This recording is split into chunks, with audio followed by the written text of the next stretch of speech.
அதாவது வார்த்தையோடு இணைக்கப்பட்டு இருங்கள், உரைக்கப்பட்ட வார்த்தையை கேளுங்கள். அது உங்களை இரண்டாம் உலகத்தின் அனுபவங்களுக்குள்ளே அழைத்து செல்லுகிறது. ஆமென். எவன் ஒருவன் தேவன் பேசுகிற வசனத்தை, அந்த உரைக்கப்பட்ட வார்த்தையை கேட்டுட்டானோ, the moment he heard the spoken word of God, he is connected with the second world. காலம் கடைசி காலம் என்றால், கடைசி சத்துரு அழிக்கப்படக்கூடிய காலம் என்ன காலமா இருக்கும்? கடைசி காலம். அப்ப இது கடைசி காலம் என்றால் மரணம் கருவறுக்கப்படுகிற நாள் இந்த நாள்.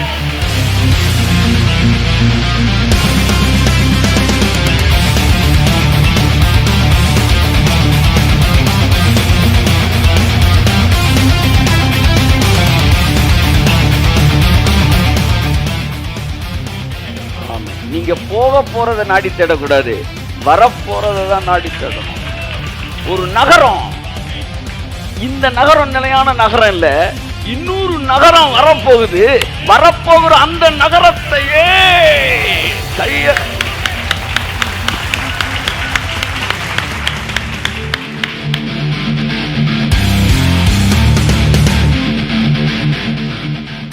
மறுபடியும் உங்களை நான் இயேசு கிறிஸ்து நாமத்திலே வாழ்த்தி வரவேற்கிறேன். கர்த்தர் உங்களை ஆசீர்வதிப்பாராக. இனி வருகிற உலகம், ஆமென். எல்லாம் சொல்லுங்க, இனி வருகிற உலகம். அந்த உலகத்தில் உங்கள் கற்பனை உலகத்தில் நடக்காதது நடக்க போகிறது. அதுதான் தேவன் திட்டமிட்டு வைத்திருக்கிற super natural age, super natural life. That is what the major promise of new covenant. புதிய உடன்படிக்கையின் மிகப்பெரிய ஒரு வாக்குத்தத்தம் அது. அதை குறித்து இன்றைக்கு நான் பேச விரும்புகிறேன். என் அன்புக்குரியவர்களே, கடந்த சில நாட்கள் ஆவியானவர் எபிரேயர் நல்லா ஃபுல்லாக படின்னு சொல்லியிருந்து படித்துக்கொண்டே இருந்தேன். படித்து கொண்டு இருக்கும்போது பல விஷயங்களை ஆவியானவர் பேசினார். அதிலே ஒன்று இனி வருகிற உலகம். ஆமென் சொல்லுவோம். வாசிப்போம். எபிரேயர் 2ஆம் அதிகாரம். 3 வாரங்கள் நான் 3வது வாரம் பேசிட்டு இருக்கிறேன். எபிரேயர் 2ஆம் அதிகாரம் 5ஆம் வசனத்தை வாசிப்போம். இனி வரும் உலகத்தை குறித்து பேசுகிறோமே. எல்லாம் சொல்லுங்க, ஜஸ்ட் ஃபாலோ மீ. 2000 வருஷங்களுக்கு முன்பாக ஆதி அப்போஸ்தலர்கள் ஃபர்ஸ்ட் செஞ்சுரியில் எதை பேசினாங்கன்னா, இனி வருகிற உலகத்தை தான் பேசியிருக்காங்க. அவன் என்ன சொல்கிறான்? நித்திய நியாய தீர்ப்பு, கைகளை வைத்தல், மரித்தோரின் உயிர்த்தெழுதல், ஸ்நானங்களுக்கு அடுத்த உபதேசம் என்கிற அஸ்திபார உபதேசத்தை மறுபடியும் போடாமல், எது அஸ்திபாரம்? மரித்தோரின் உயிர்த்தெழுப்புதல், மரித்தவன் உயிரோடு எழுப்புறது அஸ்திபார உபதேசம். ஸ்நானங்களுக்கு அடுத்தது தேவன் மேல் வைக்கிற விசுவாசம் என்கிற அஸ்திபாரத்தை திரும்ப போடாமல் பூரணர் ஆகும்படி கடந்து செல்வோம்ன்றான். பூரணர் எங்கே ஆகிறார்கள்?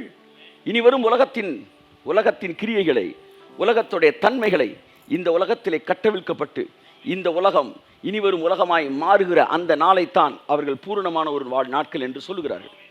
இனி வரும் உலகத்தை பற்றி பேசுகிறோமே அப்படின்னா, அவங்க இனி வர்ற உலகத்தை என்ன செஞ்சிருக்கிறாங்க?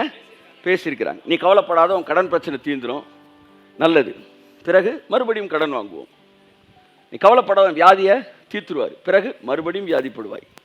கவலைப்படாத, கர்த்தர் உன்னை இந்த நாளில் டிஸ்சார்ஜ் பண்ணிடுவார், பிறகு இப்படியே போயிட்டு இருக்கிறதா? நிரந்தர தீர்வை குறித்து நாம் பேசவில்லை, நாம் தற்காலிக தீர்வை தான் பேசிக்கொண்டு இருக்கிறோம். ஆனால் முதல் நூற்றாண்டிலே நிரந்தர தீர்வை பேசினார்கள். ஒரு முறை உற்சாகமாய் சத்தமாக கையை தட்டி ஒரு அல்லேலூயா சொல்லுங்க. நம்முடைய அத்தனை பிரச்சனைகளுக்கும் நிரந்தரமாய் ஒரு தீர்வு இருக்கும் என்றால் அது இனி வரும் உலகத்தை பற்றி பேசும்போது மட்டும்தான்.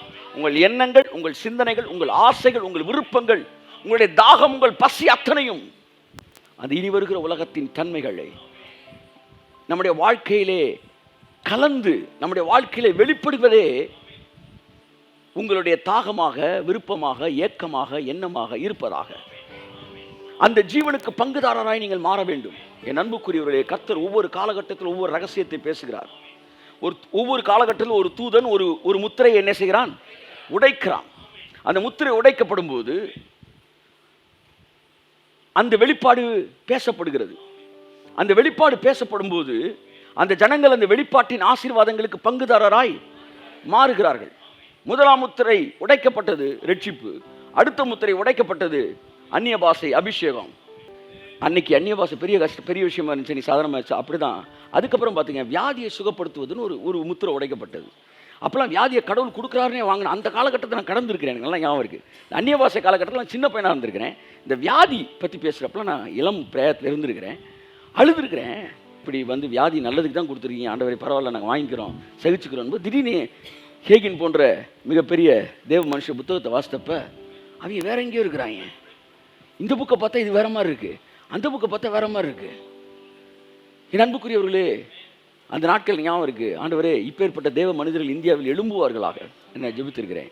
இன்றைக்கு தெய்வீக சுகத்தை மட்டுமல்ல, தெய்வீக ஆரோக்கியத்தை மிக சாதாரணமாக பேசி கொண்டு இருக்கிறோம். இனி ஃபெயில் ஆகி போன குரூப் தான் அங்கங்கே ஒரு 10 பேர் உட்காந்துருக்காங்க. அட்டம்ப்ட் இவங்க இன்னும் பாஸ் ஆகலை, பின்னாடி பாஸ் ஆகி வந்துடுவாங்க. நம்ம 9th 10th போயிட்டோம், 6th இருக்கான். இன்னும் வியாதி தேவன் தருகிறார், வியாதி தேவன் தருகிறார். இன்னும் 6th பாஸ் பண்ணல. அமைதியார் வந்து சீக்கிரத்தில் நீ பாஸ் பண்ணி மேலவா. அவன் ரொம்ப கொஞ்சம் பேர் தான் பேசிக்கிட்டு இருக்கிறாங்க, ரொம்ப கொஞ்சம் பேர். அவங்கெல்லாம் வந்து ரொம்ப பிற்போக்குவாதிகள். பைபிளையும் படிக்காமல், கடவுளோட சத்தத்தையும் கேட்காம, வெறும் வைராக்கியத்தில் ஓடிக்கொண்டிருக்கிறவர்கள். அவங்களை விட்டுருவோம், அவங்க சீக்கிரத்தில் வந்துடுவாங்க, நம்ம சகோதரர்கள். அதுக்கப்புறம் தேவன் என்ன பேசுனா, ஃபைனான்ஸு, ப்ராஸ்பெரிட்டி பேச ஆரம்பித்தார். ப்ராஸ்பெரிட்டி பேச, ஐயோ இது பிசாசுன்னு பேசிக்கிட்டு இருந்தாங்க. அடுத்த முத்திரை உடைக்கப்பட்டது, தெய்வீக ஆரோக்கியம் வந்தது. தெய்வீக ஆரோக்கியத்தில் ஹேகின் சொல்ற 50 வருஷம் ஆச்சு, இந்த 50 வருஷத்தில் ஒரு முறை கூட நான் வியாதிப்பட்டதில்லை என்றார். கையத்தட்டு. ஹேகினுடைய அவுட்ஸ்டாண்டிங் ஸ்டேட்மெண்ட்ஸ் எல்லாம் சில என் வாழ்க்கையில் மறக்கவே முடியாத விஷயங்கள். ஒன்று, நான் 50 வருஷம் ஜெபம் பண்ணியிருக்கிறேன், 50 வருஷத்தில் ஒரு ஜெபத்து கூட தேவன் எனக்கு பதில் கொடுக்காம இருந்ததே இல்லைன்றார். அடுத்து கீழே எழுதுறாரு, எஸ்னாலும் பதில் தான், நோன்னு சொன்னாலும் பதில் தான், வெயிட்டுன்னு சொன்னாலும் பதில் தான். இப்படி ஒரு விளக்கம் இருக்குது, அது எனக்கு தெரியும். நான் சொல்கிறது இந்த மாதிரி பதில் இல்லை, எஸ்ன்ற பதிலை மட்டும் சொல்கிறேன்றார். தேவன் வெயிட்டுன்னு எனக்கு சொல்லியிருக்காரு, நான் பதில் வாங்கிட்டேன். அப்படி கிடையாது. நான் 50 வருஷத்தில் நான் ஜெபிச்ச ஜெபத்தில் ஒன்றுக்கு கூட அவர் பதில் கொடுக்க அப்படி அடிச்சிருக்க வேணாமா. அதுக்கடுத்து ப்ராஸ்பெரிட்டி, ஒவ்வொன்றுக்கும் முத்திரை உடைக்கப்பட்டது, ஒவ்வொன்றுக்கும் வசன வெளிப்பாடுகள் வந்தது. ஓ, இந்த வசனம் இவ்வளோ நாள் நம்ம பைபிள்லாம் இருந்துச்சா, நம்ம என்ன செய்யலை, பார்க்கவே இல்லையே, இதனுடைய அர்த்தம் நமக்கு தெரியலையே. ஜனங்களுடைய கண்கள் திறக்கப்பட்ட போது எதெல்லாம் உடைக்கப்பட்டுச்சோ அதெல்லாம் நம்ம வாழ்க்கையில் ஆசீர்வாதமாக மாறிச்சு. நான் ரட்சிக்கப்பட்டதுக்கு பிறகு ஒரு 23 24 வருஷங்கள் என் வாழ்க்கையில் நான் மருந்து எடுக்க வேண்டிய சூழ்நிலையும் வரல. ஏனென்றால் ஹேகினுக்குள்ளே வேலை பார்த்த அதே ஆவியானவருடைய வல்லமை, உயிர்த்தெழுந்த வல்லமை எனக்குள்ளே வேலை செய்து நான் பார்த்தேன். நீங்கள் விரும்பினாலும் அது நடக்கும். ஒவ்வொரு வருஷத்தையும் நீங்கள் இந்த வருஷமும் கர்த்தர் என்னை வியாதியற்ற ஒரு வருஷமாக மாற்றினார். நீங்கள் சாட்சி சொல்ல போகிறீங்க, நிறைய பேர் சொல்லிக்கிட்டு இருக்கீங்க. நம்ம சபையில் நிறையா பேர் சொல்லுவாங்க, இந்த வருஷம் நான் வியாதி இல்லாமல் கடந்துட்டேங்கன்னு. ஹல்லேலூயா. திரும்ப விரும்புங்க, நான் திரும்ப அபியாசிக்கிறேன். வருகிற நாட்கள் அவ்விதமாக இன்னும் இருக்க போகிறது. ஓகே, இப்படி ஒவ்வொரு காலகட்டத்திலும் ஒவ்வொரு விஷயங்களை வெளிப்படுத்துகிறார்கள். என் அன்புக்குரியவர்களே, அப்போ வெளிப்படுத்தப்பட்டவைகளை நாம் கவனிக்கும் போது அவைகள் நமக்குள் வேலை செய்ய ஆரம்பிக்கிறது. ஆனால் தேவையில்லை, ஆனால் அந்த ஜீவனுக்கு அந்நியனா நம்மளை கொண்டு போகிறது தான் பிசாசோட திட்டம். ஆமேன் சொல்லுங்க. ஆமேன். அதனால தான் நீங்கள் இதை சிந்திக்க முடியாதபடி வேறு பல காரியங்களை அவன் சிந்திக்க வைக்கிறான். வாசிப்போம். எபேசியர் 4:16 17 18. அவராலே சரீரம் முழுதும் அதற்கு உதவியா இருக்கிற சகல கணுக்களினாலும் இசைவாய் கூட்டி இணைக்கப்பட்டு ஒவ்வொரு அவயவமும் தன் தன் அளவுக்கு தக்கதாய் கிரியை செய்கிறபடியே அது அன்பினாலே தனக்கு பக்தி விருத்தி உண்டாக்குகிறதற்கு ஏதுவாக சரீர வளர்ச்சியை எல்லாரும் சொல்லுங்க, சரீர வளர்ச்சியை உண்டாக்குகிறது. ஆமென். சரீரம் என்பது சபையை குறிக்கிறது, சரீரமாகிய சபை. அப்ப சரீரம் என்ன செய்யணுமா, என்ன செய்யணும், வளரணும். கை தட்டுங்க, வளரணும் வளரணும் வளரணும். அப்ப வியாதிப்பட்ட அந்த சரீரம் இன்னைக்கு வந்து வியாதி அல்ல, ஆரோக்கியமே தேவனுடைய திட்டம் என்று அறிந்து கொண்டு அந்த அந்த முத்திரை உடைக்கப்பட்ட போது சரீரம் வளர்ச்சி அடைகிறது. அடுத்து ஐஸ்வர்யத்திலே வளர்ச்சி அடைகிறது, ஆரோக்கியத்திலே வளர்ச்சி அடைகிறது, வெளிப்பாடுகளை வளர்ச்சி அடைகிறது. நாளுக்கு நாள் வளர்ச்சி அடைய வேண்டும். சரீர வளர்ச்சியை உண்டாக்குகிறது. அடுத்தது வாசிங்க. ஆதலால் கர்த்தருக்குள் நான் உங்களுக்கு சாட்சியாக சொல்லி எச்சரிக்கிறது என்னவெனில், மற்ற புறஜாதிகள் தங்கள் வீணான சிந்தையிலே நடக்கிறது போல. முதல் வசனத்துல எங்க கோடு போடணும், சரீர வளர்ச்சி அப்படின்னு கோடு போடணும். அப்படின்னு என்ன அர்த்தம்னா, வருஷம் வருஷம், மாசம் மாசம், நாளுக்கு நாள், வாரம் வாரம் உங்களுடைய ஆவிக்குரிய மனுஷன் வளர வேண்டும், சபை வளர வேண்டும். இந்த செய்திக்கு பிறகு, இந்த நாட்களுக்கு, இந்த பேக்கேஜ், இந்த அடுத்த செட்டு, இந்த என்ன இன்னும் அழகா என்ன சொல்லலாம், இந்த ஏஜ், இந்த இரா அல்லது இந்த ஏஜ், இந்த ஏஜில் சபையோட இந்த காலத்தில் நாம் அடுத்த கட்ட வளர்ச்சிக்குள்ள நுழைந்து இருக்கிறோம். கைத்தட்டுங்களேன் வருது அவருக்கு. ஆமென். அடுத்த கட்டத்துக்குள்ள நுழைகிறோன்றதுக்கான ஒரு எடுத்துக்காட்டு தான் இனி வரும் உலகத்தை பற்றி பேசுறது. ஆமென். Are you ready? ஆமென். அடுத்த கட்டத்துக்குள்ள நாம் கடந்து செல்ல போகிறோம். ஆமென். தெய்வீக சுகத்தை பேசணும், தெய்வீக ஆரோக்கியத்தை பேசினோம், சபை பேசியது. அடுத்து பொருளாதார செழிப்பை பற்றி பேசியது. இப்பொழுது இனி வரும் உலகத்தை பற்றி பேசுகிறது. இப்பொழுது அடுத்த முத்திரை உடைக்கப்படுகிறது. ஸோ சரீரம் வளர்ச்சியை உண்டாக்க வேண்டும், ஒன்று. ரெண்டாவது, அடுத்த வசனத்தை எங்கே கோடு போடணும்? வீணான சிந்தையிலே நடக்கிறது போல புறஜாதிகள் வீணான சிந்தையில் நடப்பார்கள். மற்றவர்கள் குழி வெட்டுகிற நேரத்திலே உனக்கு அஸ்திவாரத்துக்கு குழி வெட்டிடலாம், உனக்கு அஸ்திவாரம் போட்டுடலாம். நீ அங்கே 6 அடியை வெட்டி இன்னொருத்தனுக்கு வெயிட் பண்ண, அதுக்கு நம்ம 6 அடி வெட்டி அழகாக தூணை கன்ஸ்ட்ரக்ஷனை போட்டு என்ன கட்டிடலாம், பில்டிங்கை கட்டிடலாம். Don't waste your energy. நாங்கனக்குள்ள ஒருத்தன் பஸ் ஸ்டாண்டுக்குள்ள சவுக்கு எடுத்து சக்கால் சக்கால் சக்கால்னு அடிச்சுக்கிட்டு இருப்பான். சவுக்கு எடுத்த மற்றவன் அடிக்க போகிறான்னு பார்த்தா அவனே அடிச்சுக்கிறான். பிளேட் எடுத்து கையில் இருக்கு. என்னடான்னு பார்த்தா வெறும் 50 காசுக்கு. நான் யோசித்தேன், இந்த 50 காசுக்கு இவ்வளோ ரிஸ்க் எடுக்கிறதுக்கு பேசாமல் நீ கடையில் போய் வேலை பார்த்துடலாமேடா, ஒரு டீ கிளாஸ் கழுவிடலாம். அதை விட மோசமாக வேலை பார்த்துக்கிட்டு இருக்க நீ. அந்த மாதிரி இந்த உலகம் வீணான சிந்தையிலே நடக்கிறது. நான் உங்களுக்கு சொல்லவா, இந்த உலக சிந்தையில் இருக்கிற வரைக்கும் தேவனுடைய ஜீவனுக்கு நீங்கள் அந்நியராய் மாறி விடுகிறீர்கள். பைபிள் இந்த வரி சொல்லுது, மற்ற புறஜாதியார் தங்கள் வீணான சிந்தையிலே நடக்கிறது போ. இப்படியே உட்காந்து விளங்காமல் போகிறதை, வெட்டியாக போகிறதை யோசிச்சு, அதனால தான் வாழ்க்கையில் சரீரத்தில் வியாதி, வாழ்க்கையில் தோல்வி, குடும்பத்திலே கவலை, வீட்டுக்குள்ள வெறுமை.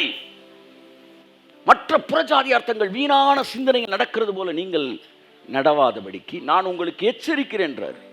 உட்கார்ந்தா யோசித்துக்கிட்டே இருக்கிறது. ஞான குரு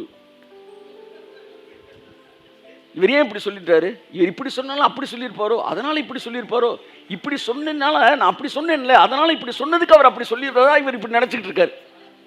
என்னடா நீங்களே யாரா விசுவோட அண்ணன் தம்பியாடா, எங்கிட்ட இருந்துடா வரீங்க? ஏன் இப்படி உங்களோட மனநிலை ஆகுது? இதனால தான் இப்படியே யோசித்து முடிச்சு கண்ணாடியை பார்த்தா முடியலன்னு நினச்சிருக்கேன். என்னடா 20 வருஷம் போயிடுச்சு சார்ன்றாங்க. நீங்கள் யோசிச்சுக்கிட்டு இருந்தீங்களே, அதனால் 20 வருஷம் போயிடுச்சுன்றாங்க. இந்த நிமிஷத்தில் வாழுங்க சார், இந்த நிமிஷத்தில் வாழுங்க. நேற்றைய நிமிஷத்தை மறந்துடுங்க, அடுத்த நிமிஷத்தை கவலைப்படாதீங்க, இந்த நிமிஷத்தில் வாழுங்க. கைத்தட்டுங்க போது ராமே. அதுதான் உங்களை இளமையாக வச்சுருக்கோம், அதுதான் உங்களை சந்தோஷமாக வச்சுருக்கோம். ஆமேன். சிலர்லாம் லாங் ஜம்ப் பண்ணிடுறாங்க. ஆமாம், 30 வயசுல 35 வயசுலேயே 75 65 வயசு ஆயிடுறாங்க. Long jump. என்னடான்னா ஓவர் திங்கிங். மற்ற புறஜாதியார் எல்லாம் சொல்லுங்க, தங்கள் வீணான சிந்தனைகள் நடக்கிறது போல. ஏன் வாழ்க்கையில் அற்புதம் இல்லை, அதிசயம் இல்லை, பெரிய காரியங்கள் நடப்பதில்லைன்னா சிந்தனை அதுதான பாதை. ஒரு நஷ்டம் என்னை ஏழை ஆக்கிறாரு, ஒரு லாபம் ஏமாத்துறவனை பணக்காரன் ஆக்கிறாரு. கையை தட்டுங்க, கையை தட்டுங்க, நல்லா தட்டுங்க, சத்தமா சொல்லுங்க. ஒரு லாபம் எதிரிய பணக்காரன் ஆக்கிறாரு, ஒரு நஷ்டம் ஏழை ஆக்கிறாரு. கையை தட்டு. ஆமென், ஆமென். அவன் 10 லாபத்தை பெற்றாலும் அவன் ஏழையாக தான் இருப்பான். நீங்க 10 நஷ்டத்தை வாங்கினாலும் கடைசியில் பணக்காரனா இருப்பீங்க. 1000 முறை உங்களை அசிங்கப்படுத்திருப்பாங்க, ஆனா 1001 முறை இந்தியாவே பேசப்படுற நபரா இருப்பீங்க. அவன் ஒரு தடவை கூட கெட்ட பேர் வாங்கியிருக்க மாட்டான், எங்க இருக்கானே தெரியாது. இப்படி ஒரு ஆளுக்கு எதுக்கு? ஒரு தடவை கூட அவரை பத்தி யாருமே கெட்டதா பேசினே இல்லை, நல்லதாகவும் பேசினே இல்லை. அவர் யாருன்றாங்க. அன்புக்குரியவர்களே, வீணான சிந்தையில் நடக்கிற போல் நீங்கள் நடக்காமல், அடுத்த வசனம், அவர்கள் புத்தியில் அந்தகாரப்பட்டு, அவர்கள் புத்தியில் அந்தகாரப்பட்டு தங்கள் இருதய கடினத்தினால், தங்கள் இருதய கடினத்தினால், தங்களில் இருக்கும் அறியாமையினாலே, தங்களில் இருக்கும் அறியாமையினாலே தேவனுடைய ஜீவனுக்கு அந்நியராய் இருந்து, தேவனுடைய ஜீவனுக்கு, எல்லாம் சொல்லுங்க. இப்ப அந்த ஜீவனை தான் பேசிக்கிட்டு இருக்கிறோம், ஜீவனை தான் அனுபவிச்சுக்கிட்டு இருக்கிறோம். ஆனா இந்த வீணான சிந்தையில் இருக்கிறவன் தேவனுடைய ஜீவனுக்கு அந்நியனாயிருக்கிறான். அதிலே அனுபவிக்க அவனால் முடியவில்லை. யாரெல்லாம் வீணான சிந்தையை தூக்கி எரிஞ்சிட்டு, கையை தட்டுங்க, வீணான சிந்தையை தூக்கி எரிஞ்சிட்டு தேவனோடு இணைகிறார்களோ அவர்கள் தேவனுடைய ஜீவனுக்கு பங்காளராய் மாறுகிறார்கள். கரையன் கரையன்றீல, கரையன் வேற எதுவும் கிடையாது, இதுதான் கரையான். இப்படி கூட வீணான சிந்திக்காத, உடனே அழிச்சிரு ஏசு நாமத்தில். சார் நல்லவங்களான்னு தெரியல, கெட்டவங்களான்னு தெரியல சார், இங்கே வா. இப்போ கெட்டவனா தண்டிக்க போறியா, இல்லை நல்லவனா செட்ட போறியா? இல்லை, என்ன செய்ய போகிற சொல்லு, ஆனால் நீ மன்னிக்கிற இருந்தால் நான் உனக்கு சொல்கிறேன் அப்படின்னு. மன்னிச்சிருவேன் சார். மன்னிச்சிருவில்ல? கட்டாயம் மன்னிச்சிருவில. அப்புறம் என்ன நடந்தா என்ன, விட்டுரு, மன்னிக்க தானே போற, விட்டுரு. அப்படிதான் கர்த்தர் டீல் பண்ணுவார். சிலரெல்லாம் பற்றி நான் கேட்க மாட்டேன், அப்படி தான் பேசுவார். சொல்லிடுறேன், நான் மன்னிச்சிருவிலப்பா, மன்னிச்சிறேன்னு முடிவு எடுத்துட்டியா, அப்புறம் கேட்குற. இப்படியே வாழ்க்கை ஃபுல்லாக இப்படி ஓடிட்டு இருந்தா கடைசியில் ஒரு 75 வயசுல வந்து நிற்பீங்க. ஆண்டவரே எப்படி ஆகிலும் இந்த கடன் பிரச்சனையே இன்னும் இந்த ஜெபக்குறி புரியலையா, 25 வயசு ஆரம்பிச்சிங்க. தேவனுடைய ஜீவனுக்கு அந்நியராக இருக்கிறார்கள். என் அருமையான மகனே மகளே, கர்த்தருடைய ஆவியானவர் உங்களை பார்த்து சொல்றாரு, வீணான சிந்தையில் நடக்காதீங்க. அது ஒரு சராசரி புறஜாதி போல உங்க வாழ்க்கை மாறிடும். ஆமா, அவனுக்கு முன்னாடி சாட்சி இருக்காது. அவன்கிட்ட போய் நீ கடன் வாங்குற மாதிரி இருக்கும். இது உபாகம் 28 இருக்கிற சாபம். புறஜாதிட்ட போய் நம்ம கடன் கேட்டோம்னா, அவன் நம்ம கடன் கொடுத்தான்னா உபாகம் 28 இருக்கிற சாபம். பாம்புன்னு தெரியாம பாம்பை வீட்டுக்குள்ள வச்சு பாம்பை பள்ளின்னு சொன்னா பள்ளி ஆயிருமா? பாம்பு தான். அப்போ வறுமை இருந்தா அதை என்னைக்கு நீ பாம்புன்னு கண்டுபிடிக்கிற அன்னைக்கு தான் நீ மண்டையில அடிச்சு காலி பண்ணுவ.